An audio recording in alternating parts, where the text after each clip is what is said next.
Here are 5 hallmarks of an effective order of worship on Sacred Song 5 in 5.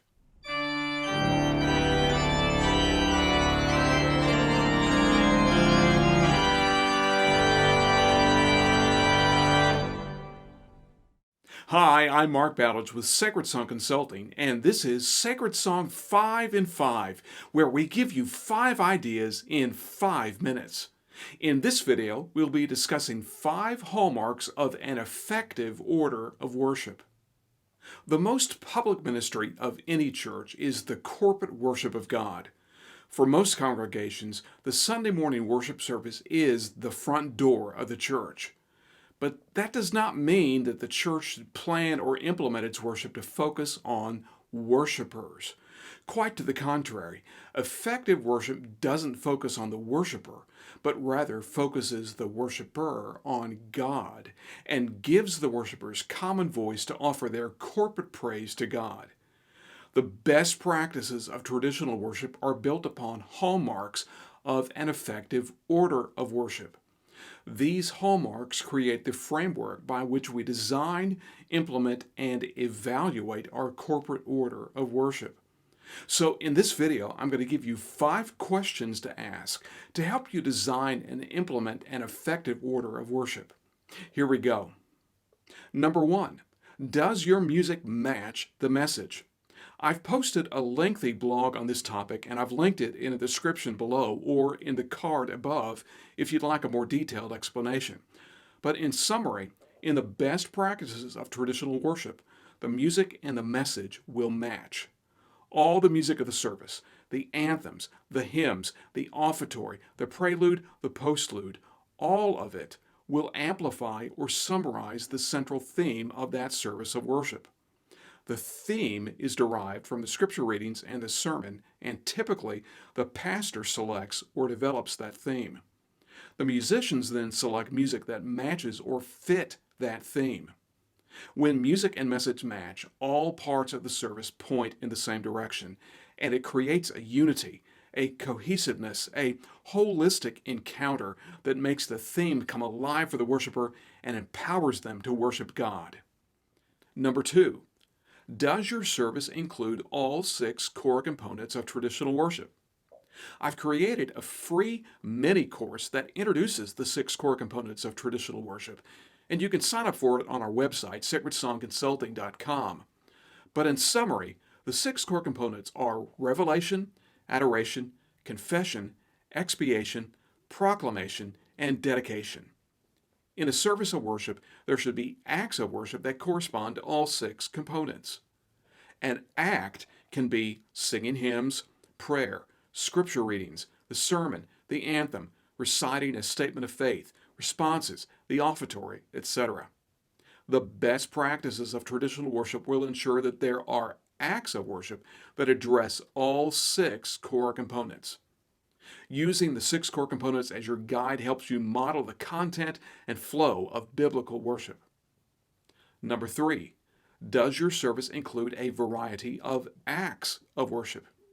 We humans have short attention spans, so we need variety to stay focused.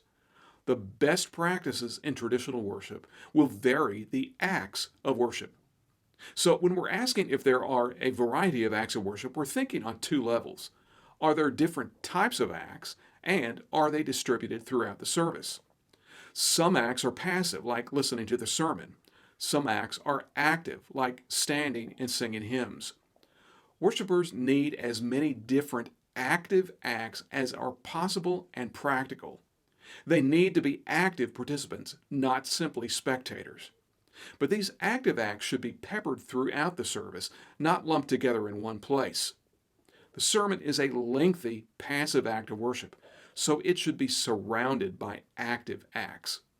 Variety is the spice of life and of worship. Number 4, does your order of worship focus on content? This is an enormous problem in the church today. Well-meaning but misguided worship leaders have equated style with content. They are not the same. Content serves the order of worship. Style serves itself. In the best practices of traditional worship, content is king. The goal of the order of worship is to provide the means, the content for the congregation to engage corporately in a dialogue between the Creator and His creation. Every act of worship you incorporate into your order of worship must tie directly to this dialogue and point to God, not to itself, and certainly not to us. Content enables. Style divides. Focus on content. And finally, number 5, does your order of worship point to God?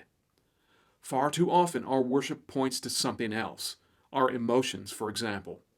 This self-centered design of worship places us as the objects of worship. God tells us that we are to have no other gods before Him.